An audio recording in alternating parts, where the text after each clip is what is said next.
When Herbert Warren Wind was a freshman at Yale, he chose to write his English essay on A Brief History of Golf. As anyone familiar with Herb's later work knows, he never wrote briefly about anything. But on this occasion, what may have been his first essay about the game, he confined his research, un-Herb-like, entirely to a reading of the golf entry in the Encyclopedia Britannica. He got a good grade, but years later, he distinctly remembered the professor's written comment. What I like most about your history of golf is that it's completely different from anything that one might find in the Encyclopedia Britannica. Herb was completely different. Born in 1916 in Brockton, Mass., a golf town, he said, his father owned a company that made manufacturing of shoe components its business.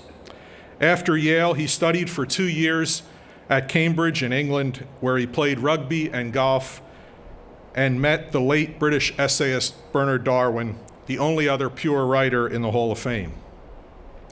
During World War II, Wind served in the U.S. Army Air Corps in China, and during the occupation of Japan, he wrote a script for the first radio show that gave a true account of the war to the Japanese people, called Now It Can Be Told. In 1947, he joined The New Yorker as a staff writer during the literary magazine's halcyon days of E.B. White, James Thurber, and A.J. Liebling.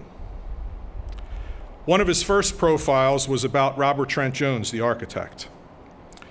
He switched allegiances to a brand new magazine called Sports Illustrated in 1954 and worked as its golf editor until 1960. He then consulted on Shell's Wonderful World of Golf before returning to The New Yorker and taking over the Sporting Scene column, where he wrote dozens of stories about golf. I was his last editor at Golf Digest, where he contributed regularly from the 1960s into the 90s. He wrote many books on golf, but the one that stands above the others is a continuation of his freshman English paper. It's called The Story of American Golf. Required reading for anyone who's serious about the game. He wrote the autobiographies of Sarazen and Nicklaus, two classics, and he collaborated on the best instruction book of all time, Ben Hogan's 5 Lessons. I was looking through my own library the other night and came across one of Herb's books called The Realm of Sport, a wonderful anthology of sporting nonfiction. I bought mine secondhand. When opened, I saw it was signed by Herb to an old friend in his beautiful penmanship. You'll love the stuff on fox hunting, he wrote, but the modern pieces are weak.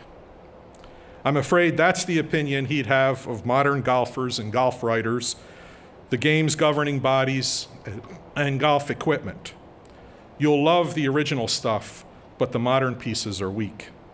If Herb were here today, he would say that the ball goes too straight, the drivers go too far, the wedges spin too much, the putters are too long, and the number Tiger's chasing is not Jack's 18, but his 20 major championships, because he'd count the U.S. amateurs. My favorite line ever written about a golfer is Herb's description of Bobby Jones, which told the story of a lifetime. He wrote, as a young man, Jones was able to stand up to just about the best that life can offer, which isn't easy. And later, he stood up with equal grace to just about the worst. Herb had an ear for the strategy of golfers like no one before him. About the 11th hole at Augusta National, he once quoted Hogan as saying, "If you ever see me on this green in 2, you'll know I missed my second." Today's pro will write a whole instruction book that doesn't say as much as that one sentence. Herb wrote not with the humor of Dan Jenkins, or the flourish of Charles Price, or the wit of Peter DeBriner, all of whom deserve their place in this hall eventually.